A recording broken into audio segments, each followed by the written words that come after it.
Hey up, good evening folks, here we are. It is Tuesday night. No, it's not. Tuesday night. I can't even get the day right today.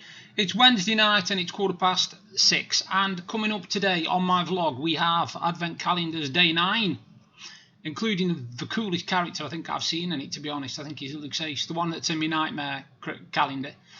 We've also got, obviously, Harry Potter, Advent Calendar Day 9, the Dog He Opens Here Advent Calendar. I'll be talking today about, I don't know what you best call it. My Day, I'll call it again. I'll just do another My Day one because it's been bizarre. And also another poem coming up at the end as well. So, coming up, the Advent Calendars.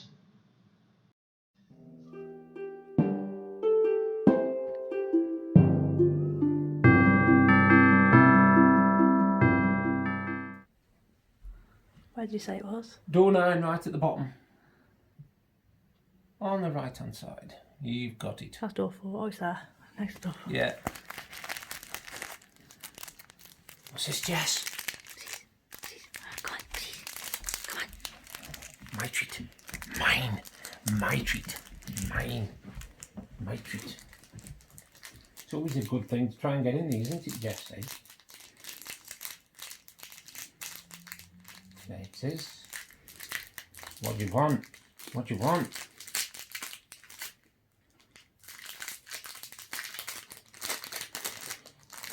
Oh, it's little bones again. It's little bones. Sit. Good girl. Pardon? Oh, good girl. There you go. Shall we say one for give your mum? So your mum can give it to you? It's good girl. You do like your little treats, don't you, mate?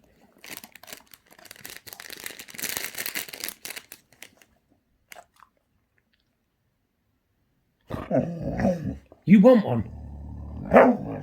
You don't. Okay.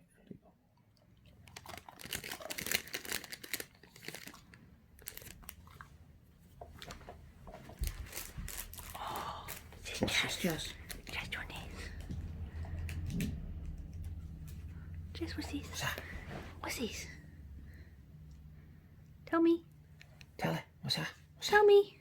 She's in the truck. I'll put some of that. No, she's in the truck. Go past. It's fine. Jess. What's this? Your niece. Don't. She sees someone go past. Bless her. Yeah, I'll definitely put some. Your niece. Mine. Tell me.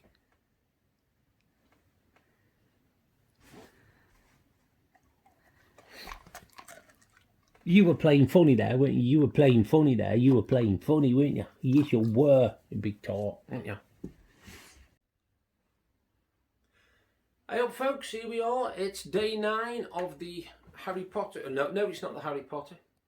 It's not the Harry Potter. It's a good start, isn't it? It's day 9 of the Nightmare Before Christmas mini Funko Pop Advent Calendar. Yesterday's was scary, quite literally. Today, door 9. Ah, dear. Oh, it's a tiny one. It's very, very small. Very small. That's what she said. Yeah. Ha ha ha. And we have. Oh yeah, it's one of the kids. It's Barrel, I think. It's either Lock, Shock or Barrel. I don't think it's Barrel, I think it's Shock. Barrel's got a round face, so it's not Barrel. It could be Shock. It's one of them, it's either Lock or Shock. And that is the Nightmare Before Christmas, day 9.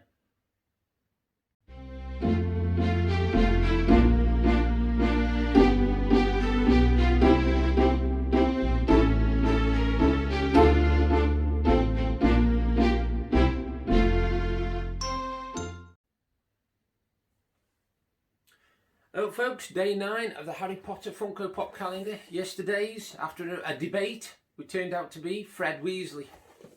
So here we go, number 9. And we have got, oh yeah, I think this one might be a bit more obvious.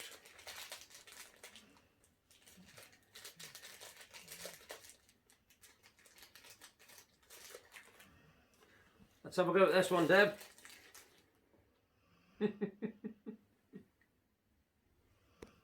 Who is it, Deb? That would be the brother. Is that George?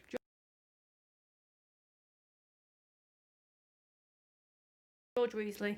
George Weasley. It's very strange for them to put two the same next to one another. You would have thought they'd have chose different, you know, a few days between them. Yeah. But there we go. That is George Weasley, and that is door 9 of the Harry Potter mini Funko Pop Advent Calendar.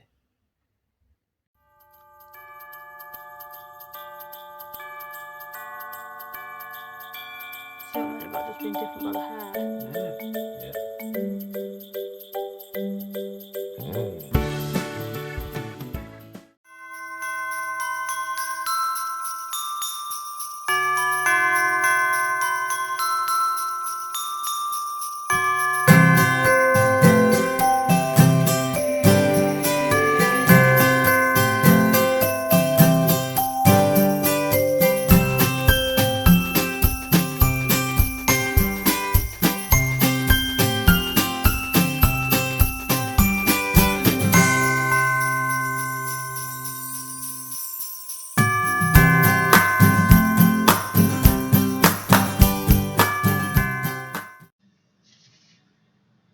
Well, like I said, as you can see from the advent calendars, I like the look of Locke. He looks pretty cool, he does, doesn't he? I think he's the best one I've seen so far for design anyway.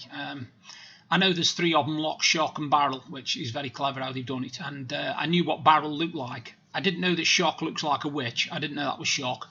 I actually thought the one that was in the calendar today was Shock, but obviously it isn't. The Harry Potter, they did it clever. Because Deb actually looked at it and said, hang on, we had that character yesterday. And I took both characters out and I said, look at the hair. And the hair's totally different. One's got like a curl fringe down here and the other's straight. So one's George and the other's Fred.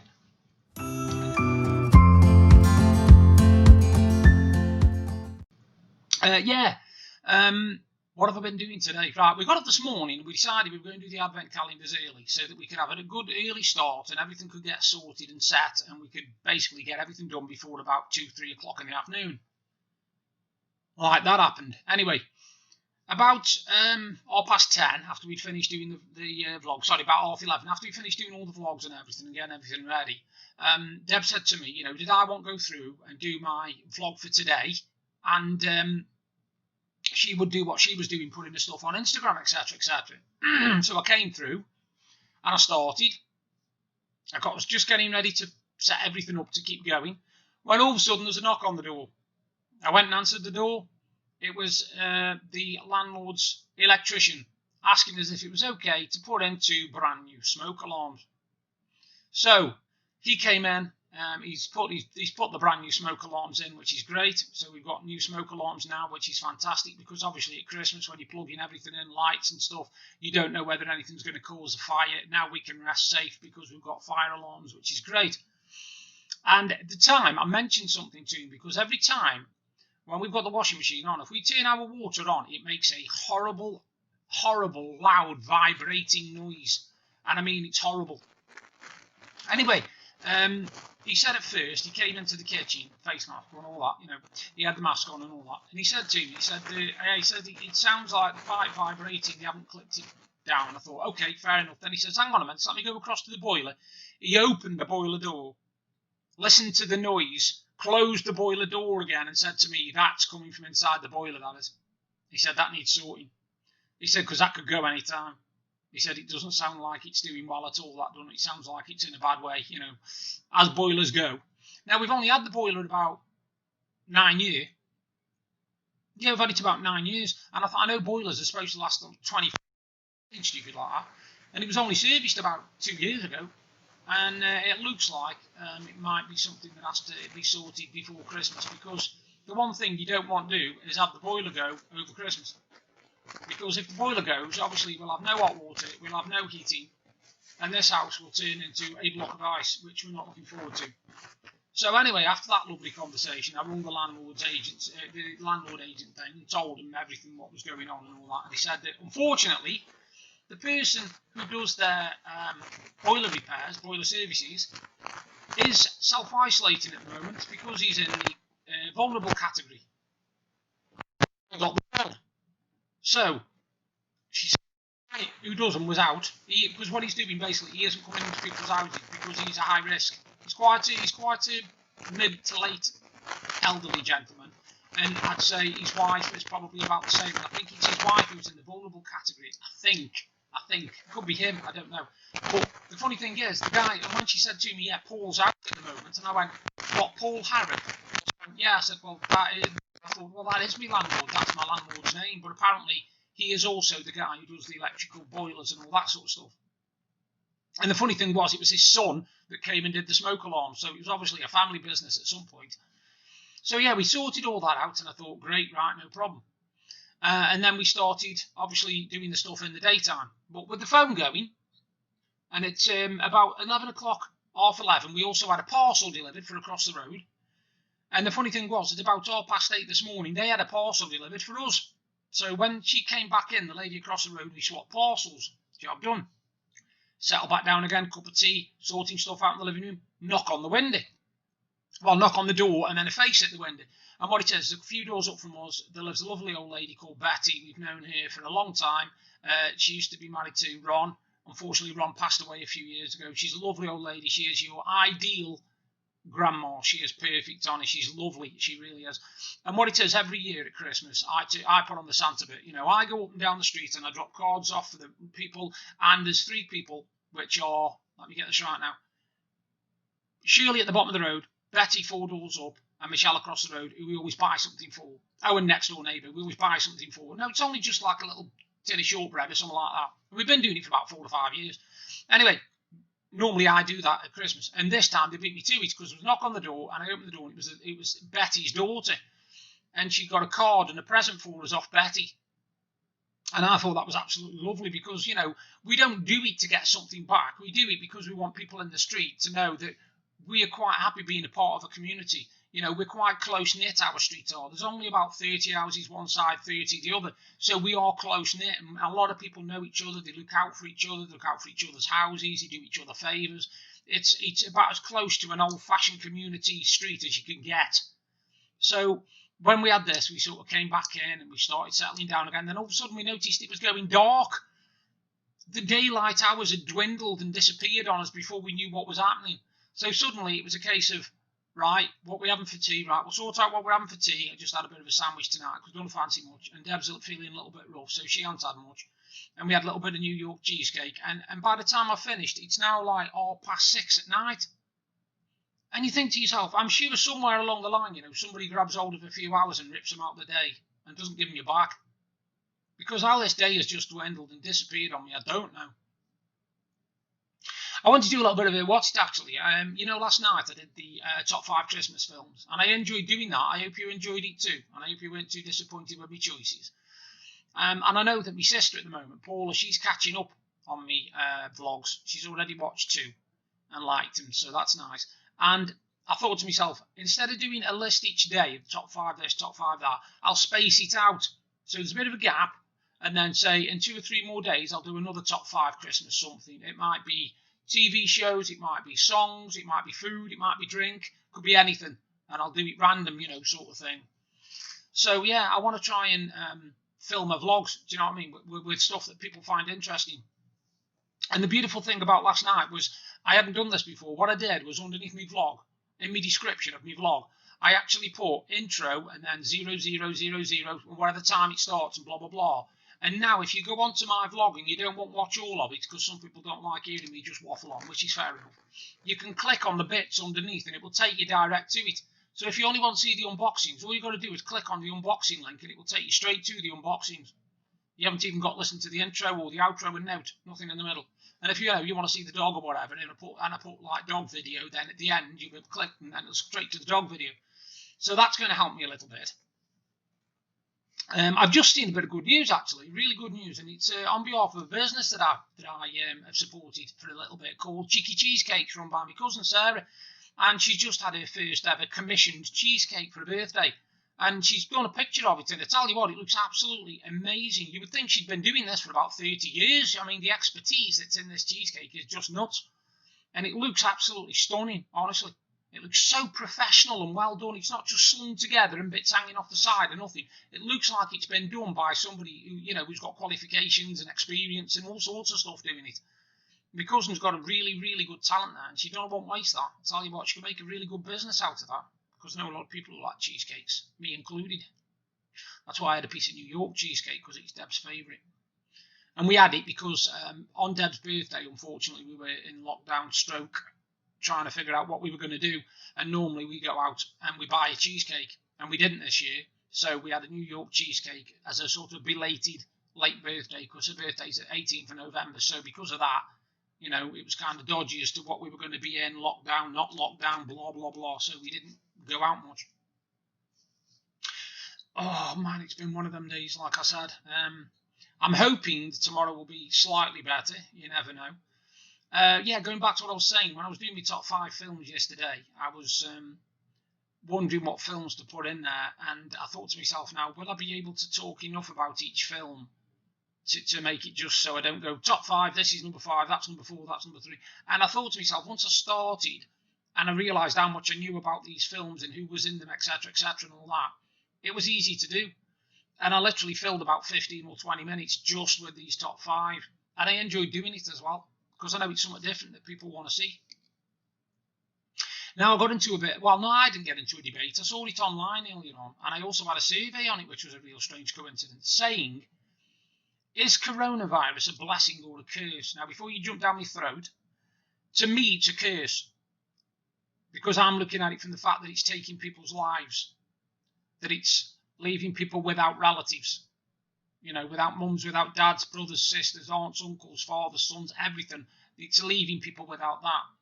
And yet the other side of that is that it's took the coronavirus before the people of this planet have suddenly gone, we're doing things wrong, We're doing things wrong. We're ruining this planet. We're taking all the resources from it, bleeding it dry. And because if you notice, when we went into lockdown the first time we went into lockdown from March to something like May or something silly like that, or June, July, whatever, the planet started healing itself. The air became fresher. There was no car fumes to pollute the air. People were staying at home, so there was no, congestion or nothing. There was no nothing. Trees were able to breathe. There was nobody like leaving litter all over the floor because nobody was out. There was no plastic being left on the beaches because the beaches were shut, and the sea was as blue as I've ever seen it. And then lockdown eased, and the tourists arrived.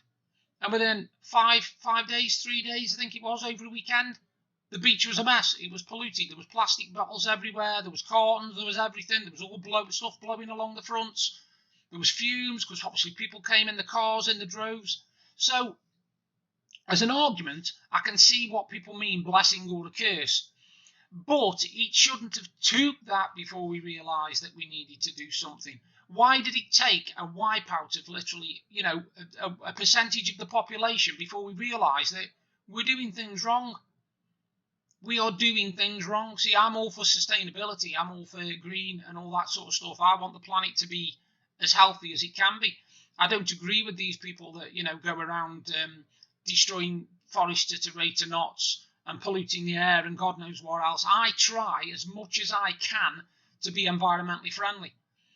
And by saying that, I mean, obviously, as much as I can. We've had the cavity wall insulation, we've had the loft insulation, so that stops, that means the heat thing's sorted out. We also have got green renewable energy with First Utility / Shell, who've now taken over, Shell Plus, like Shell Energy. So we do what we can. Obviously, there's some things we can't do. I can't rely on public transport because of my mobility. Now, I used to rely on public transport. I used to go everywhere by bus. No matter what it was, town, my sisters, my mum's, bus. But I don't even feel safe going on public transport no more. I don't feel able to go on public transport no more. I think there's too much of a risk to my health. So, we won't be really going out much in that respect until Deb is driving. And once she is driving, you know, we will try and do something and have like, you know, green fuel or whatever it's called, because we are these kind of people that want to do some good for the planet. We don't just go around abusing the planet and think, oh, well, it doesn't matter because I won't be here in 50 years, because I think that's a load of crap, and that's so selfish. It makes me really angry, that does. Excuse me, another different drink. In case you're wondering, it's Horlicks because I'm freezing. I never got warm today. So yeah, we wouldn't mind, you know, we were advocates, if you like, for looking after the planet. I remember years ago, I could curse myself for doing it. I used to be one of these kids and teenagers that would walk around, eat something and throw the wrapper on the floor. I was dreadful for it. I was really bad for it. And Deb picked me up on it one day because she saw me doing it. And she says, what are you doing? I said, oh, just finish me, whatever it was, Snickers bar or Mars or whatever. And she says, yeah, but what have you dropped the wrapper on the floor for? And I came up with this brilliant comment that haunts me to this day. I said, well, if it wasn't for me, street cleaners wouldn't have a job. I realised now, and I look back and I think, what a stupid bloody thing to say. I couldn't believe I'd done it. That's like saying, well, I'm a drug smuggler, but I only do it so the Drug Enforcement Agency have got employment, otherwise they wouldn't be out of jobs. What a stupid thing to say. And I realise now some of the things I did and said when I was younger were absolutely stupid. And if I could go back, because you know sometimes people say to you, what would you say to yourself if you could go back 20 years? I'd say don't be a pillock, to be honest. I would. I'd say, look, you've got a brain, use it. Use it. Don't think and don't speak without thinking. Think about your actions. Think about the things you're doing. Think about the things you're saying. Because one day you'll look back, son, and you'll just go, who was that person? What was I doing or thinking? So, yeah, it's bizarre how people, you know, like with this coronavirus, whether it is a blessing or a curse. Now, I see it as a curse because, like I said, my mum passed away. Now, she didn't die of coronavirus, but she died of things leading up to coronavirus. Because in the 12 weeks before, when we were in lockdown, we were unable to go up there and see her.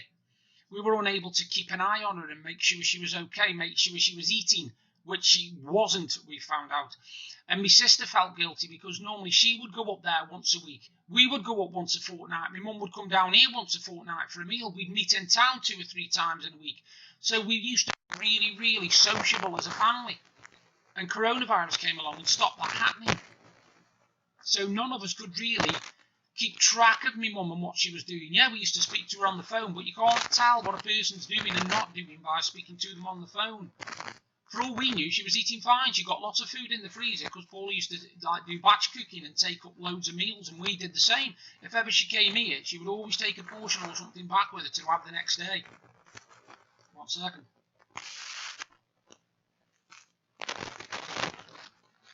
I do like me water. Anyway, yeah, so in a way, it's not coronavirus that killed me mum, but it's incidents leading to coronavirus and from coronavirus that caused me mum not to get the care that we wanted her to have, and not for us not to be able to keep an eye on it. Now, the other side of that is last week, well, only a few days ago actually, I lost my auntie, my auntie Marge, who I did a tribute poem to. Now, she passed away from coronavirus. So anytime you see anybody that says it's a hoax, anytime you see anybody that says it's just something to make you stay indoors while they take over and put 5G masts up and aliens are going to invade on Friday and all that crap, just do me a favour. Point them towards somebody who's lost a relative from coronavirus, because there are thousands of us out there that have lost people from it. So I don't believe it's a hoax. No, I don't believe we're being told the full truth about it. I think there's a lot of lies going on and little things being kept from us and hidden. I do believe that. That's not a conspiracy. That's just me, what I think. I don't believe that it just suddenly sprung up and suddenly took over the world. I think it was definitely produced somewhere, but I don't know where, and I don't know how, and I don't know why. And I guess we'll never find out, because every time somebody steps forward and says they know what's going on, they mysteriously disappear. So I'm not one of those that will say, oh no, it doesn't exist, or no, it does exist, it's bloody bad enough. And I'm also not one of those who says, Oh, well, just let it run its course. The strong will survive, the weak will die. And we need an alien invasion to take over this planet. Sheesh. What an absolute selfish attitude that is. Survival of the fittest. I'm sure there was a dictator that used to say that. What was his name? Oh yeah, Adolf Hitler. The master race, let the weak die, the strong will survive. Let's produce a perfect race of human beings that have got nothing wrong with them, no problems, no health problems. Survive a plague, no problem. But the rest, we'll just bury them and forget about them. Horrible attitude, real horrible attitude. Anyway, coming up is a poem. I'm going to finish with a poem, and it's a look at life.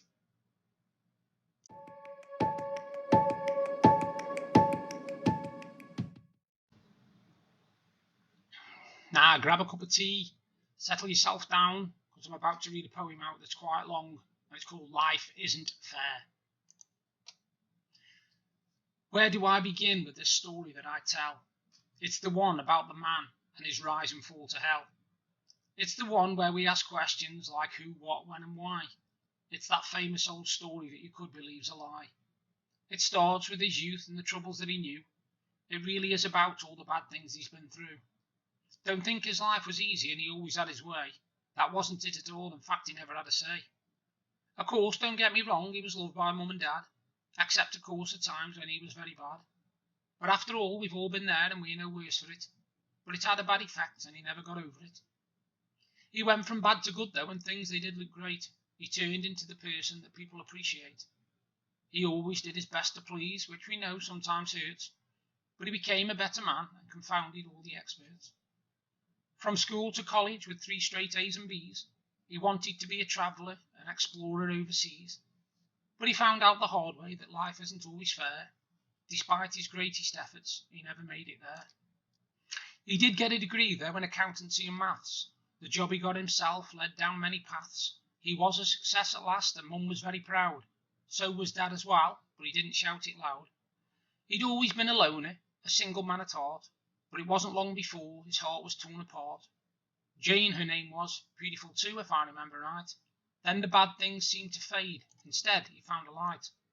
He was married to her before he knew, and the years were rolling by. He knew that he was a happy man as he wiped a tear from his eye. He had everything he wanted, and he was content from what I know. But fate was to deal him a very savage blow. What I will say now destroyed him inside. Gone was everything, even his pride. He looked back and for years and still couldn't say exactly what happened that cold misty day. He was driving along, his wife next to him, when all of a sudden his eyes they went dim. He tried to gain control of the wheel. He heard his wife shout and he heard grating steel. He woke up to see a nurse looking down. She started to smile, then gave him a frown. He'd been in a coma for a long time, she said. Later he found out his wife Jane, she was dead. While now he had no reason to live, his friends rallied round him with reasons to give. He listened politely but did not take it in. The release he found was a needle in his skin. He'd heard about drugs from a friend at work. The first time he took them, they drove him berserk. But after a while he wanted more and more. It seemed to himself he had to settle a score. While his work went downhill, and soon he was sacked. His money dried up, and that was a fact. He turned to crime, just stealing at first, but he found release like a bubble that's burst. He moved on from stealing and went on to worse, because he began to feel that life was a curse. The rest of his life he spent breaking the law, till one day he decided he could not take no more. With a bottle of pills and whiskey to drink, he took them all and started to think, what have I done with my life that is good? Just as he was dying, he finally understood. With his last bit of strength, he stood and he walked. It appeared as he moved with the angels he talked. He stopped in the road and the cars they sped by, then saw Jane waiting right there in the sky. She smiled when she saw him and beckoned him on. He cried to the sky, but then she was gone. He died right there on his own in the road, finally weighed down by life's heavy load. The funeral I went, and I cried and I prayed, as into the ground his body was laid. So when I look back at the life that he had, was it really that difference between what's good and bad? And I wrote that in 1999.